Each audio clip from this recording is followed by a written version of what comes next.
এই এক গামলা চিকেন পকোড়া নাকি রোজেরটা রোজ শেষ হয়ে যায় কয়েক ঘন্টার মধ্যে। আর এই চিকেন পকোড়ার পিস কিন্তু মাত্র 2 টাকা করে। শুধু চিকেনই না, এছাড়া কিন্তু তোমরা এখানে মাটন, বিভিন্ন রকমের ফিশের আইটেম আর ভেজ আইটেমও পেয়ে যাবে। আর সবটাই কিন্তু তোমরা পেয়ে যাবে বড়মা চপ সেন্টারে। এখানে চিকেন পপকর্নের সেল এতটাই বেশি যে কয়েক ঘন্টার মধ্যেই কিন্তু শেষ হয়ে যায়। আমিও ওখান থেকে প্রথমে 2 টাকার 10 পিস চিকেন পকোড়া নিয়ে নিয়েছিলাম, যার প্রাইস পড়েছিল কিন্তু 20 টাকা। পকোড়াগুলোর মধ্যে কিন্তু চিকেনের পরিমাণ যথেষ্ট ছিল আর খেতেও কিন্তু এগুলো বেশ ভালো লাগছিল। নেক্সট নিয়েছিলাম দুটো সয়াবিন চপ, পার পিস কিন্তু 10 টাকা করে পড়েছিল আর এই সয়াবিন চপটাও কিন্তু বেশ ভালোই লেগেছে। আর লাস্টে ট্রাই করলাম আমুদি ফ্রাই, 5 পিস ছিল আর এর প্রাইস নিয়েছিল কিন্তু মাত্র 30 টাকা। বাইরের কোটিংটা কিন্তু ক্রিস্পি ছিল আর ভিতরের মাছটাও কিন্তু ফ্রেশ ছিল আর এটার টেস্টও কিন্তু আমার কাছে বেশ ভালোই লেগেছে। আচ্ছা কাকিমা, তো তোমাদের দোকানের লোকেশনটা কোথায় আছে? 1 নম্বর নৈহাটি বিজয়নগর স্কুল।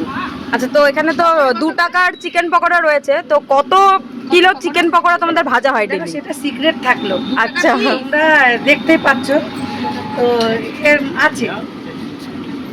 আসো সবাই ট্রাই করে যাও 2 টাকার চিকেন পকোড়া। আচ্ছা, রোজ খোলা থাকছে? হ্যাঁ, রোজ খোলা। আর টাইমটা কি আছে? টাইমটা হলো 4:30 থেকে 10টা অবধি।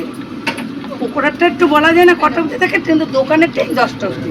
ধনেপাতার চাটনি আছে, হ্যাঁ। তার সাথে হচ্ছে 2 টাকা পকোড়ার 2 সাথে, টাকার পকোড়ার সাথে তার সাথে হচ্ছে এভারেস্টের চাট মশলা আছে। এই আচ্ছা। দিচ্ছি আমরা। দেখো 2 টাকার চিকেন পকোড়ার কি কি সাথে। যায় তাও বলে দিচ্ছি।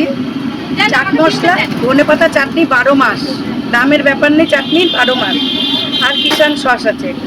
আর সব থেকে যেটা দরকার সেটা রোজের তেল রোজ। এখানের এই ধনেপাতার চাটনিটা খেতে কিন্তু জাস্ট দারুণ ছিল। তোমরা কারা কারা এই দোকানের চপ ট্রাই করেছো অবশ্যই আমাকে কমেন্ট করে জানিও। আর ভিডিওটা ভালো লাগলে লাইক, কমেন্ট, শেয়ার করে দিও। Bye bye.